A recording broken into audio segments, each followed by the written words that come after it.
Everyone, welcome back to our channel. If you're new here, please subscribe. I'd really love that. If you're returning, how you doing? What we're going to be talking about right now is something that could affect us in the future. And the reason why I say that is because this is happening right now in the UK. And I think that, in my unprofessional opinion, that it could happen here in the United States. And why do I say that? It's because we're already set up for it. Okay. So I'm going to put up a post for you. Okay.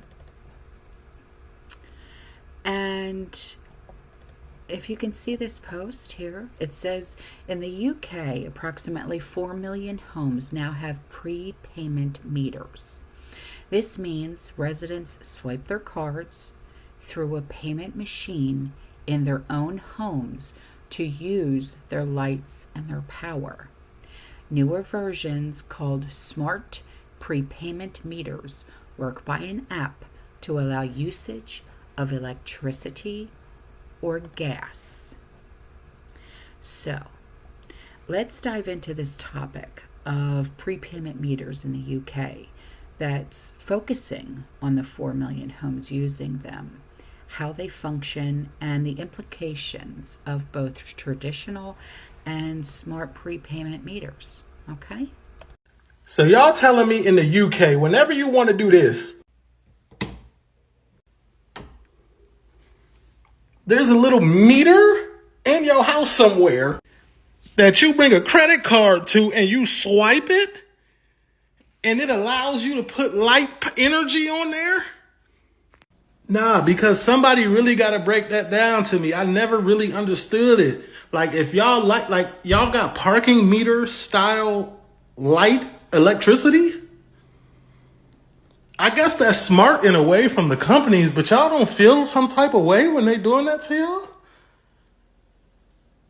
Like, what is it? Like, it's a little prepaid card or something that you got to swipe and enter the number? Or is it your actual credit card that you got to swipe somewhere in your house if your lights get cut off? Like in America, like ComEd, if you in Chicago, like the company got to come shut you off and you cannot put it back on until you pay your balance. Like, that's shocking to me. This is shocking that y'all got a little a parking meter for lights in y'all houses. And apparently it's for your heat too. So in the dead set of winter, and it's cold in the UK, you telling me if your heating meter in your house run out of money, you gotta pull out a credit card and go to it and swipe it and add $10.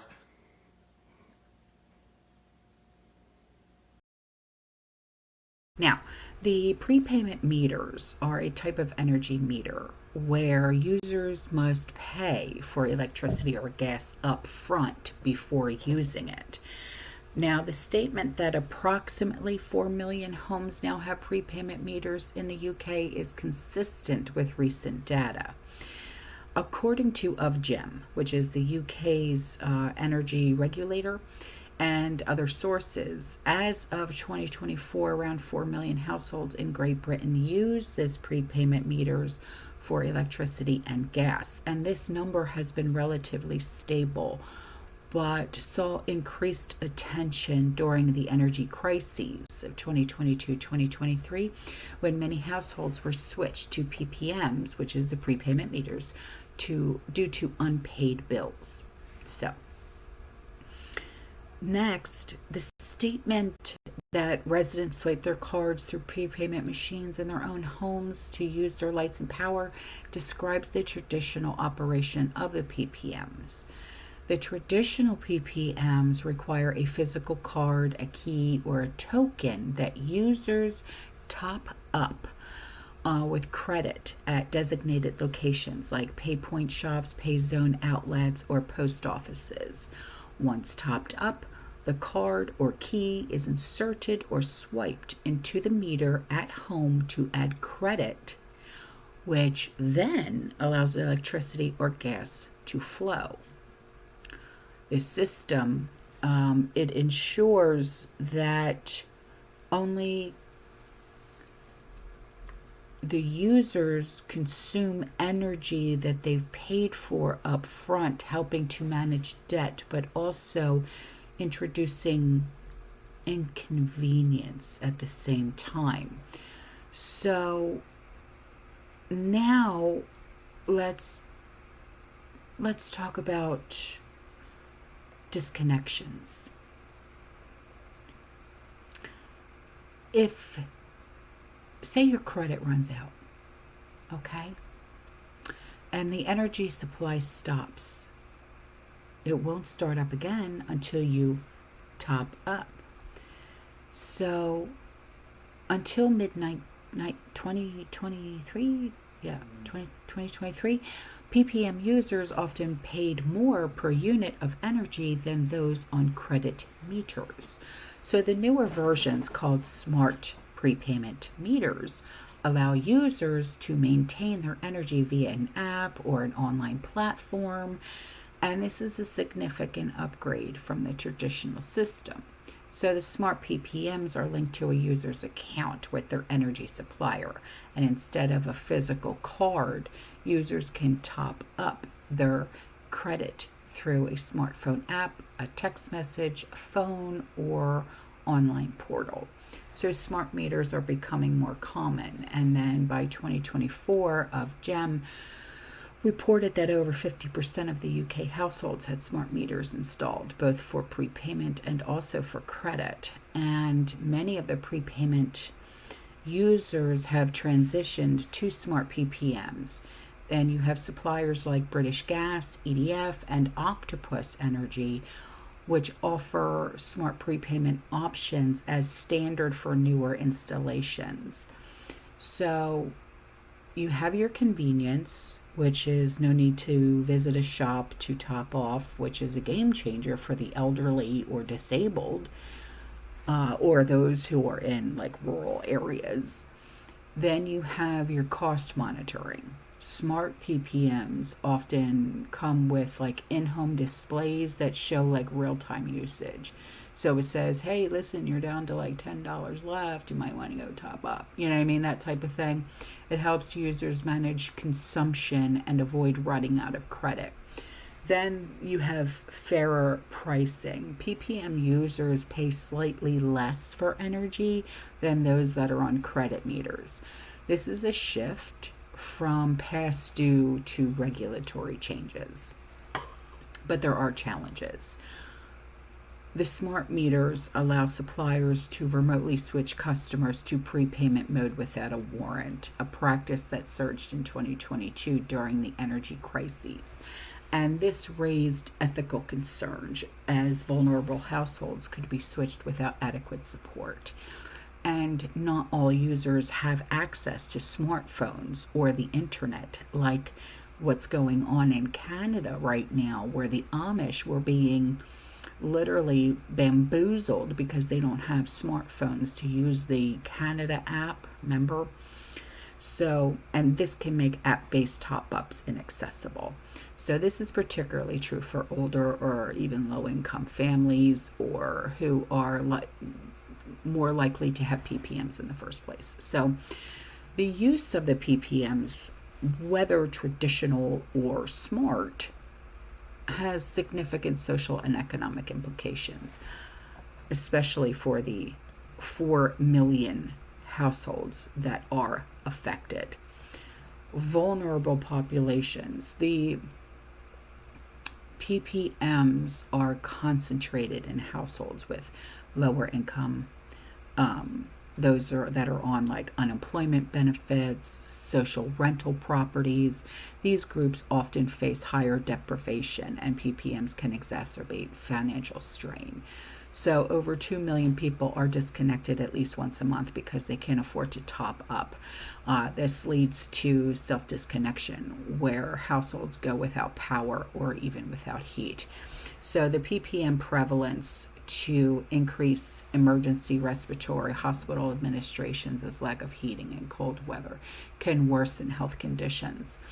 So the 4 million UK homes with prepayment meter reflect a system designed to manage debt, but often at the expense of vulnerable households. So the traditional PPMs require users to swipe cards or keys, impose significant inconvenience and disconnection risks, while the smart PPMs offer a more user-friendly alternative through app-based top-ups. However, both systems highlight deeper issues to energy affordability or inequality.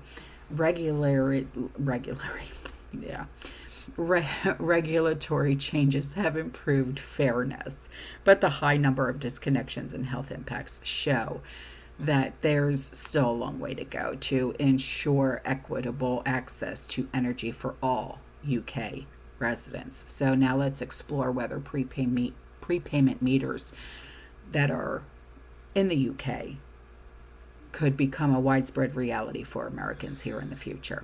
Okay.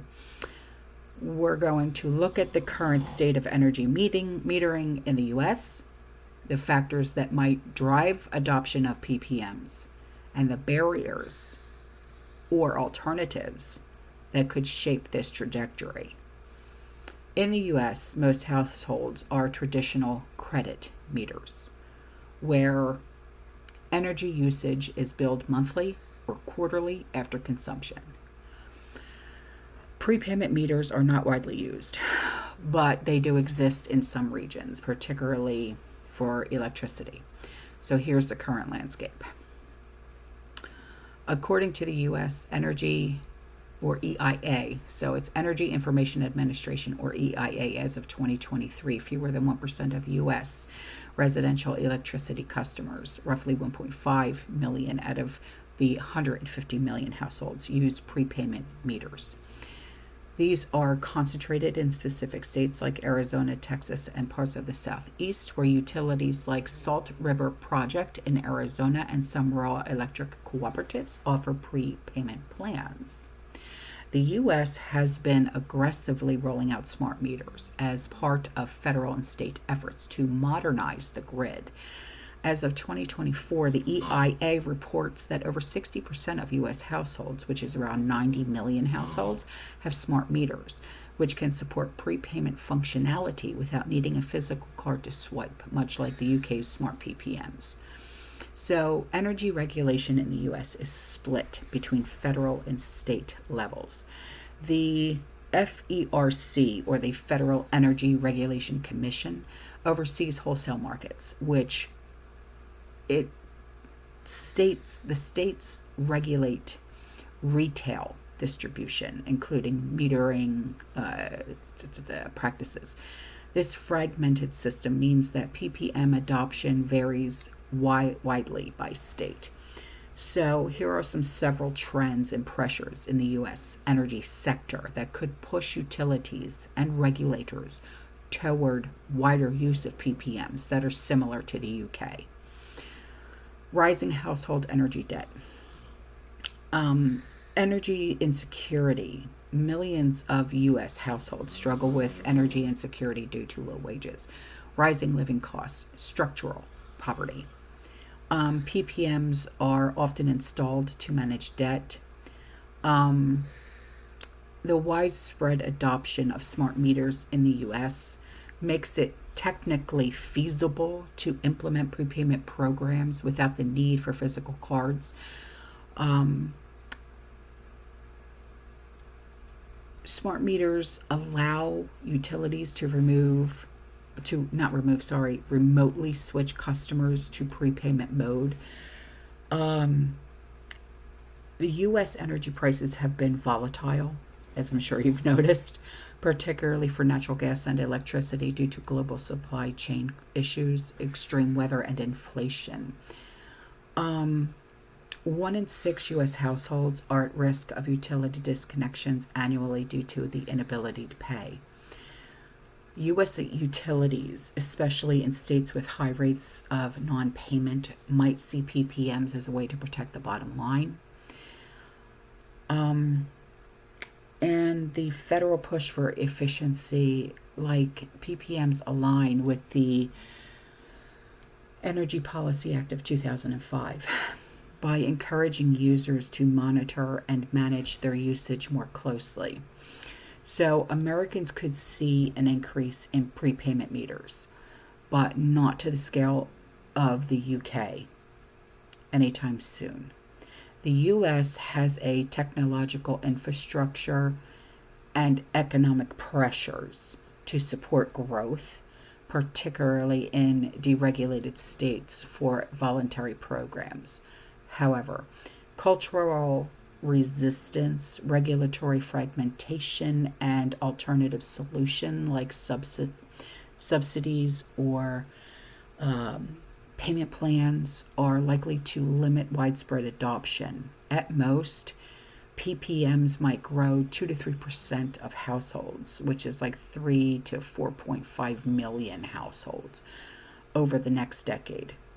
Concentrated in specific regions or demographics, unless a major energy crisis shifts the landscape dramatically. And I mean, it has to be so drastic and so dramatic. Okay. So that's all for this video, guys. I will see you in the next one. Okay. You stay safe, you stay positive, you keep prepping, and as always,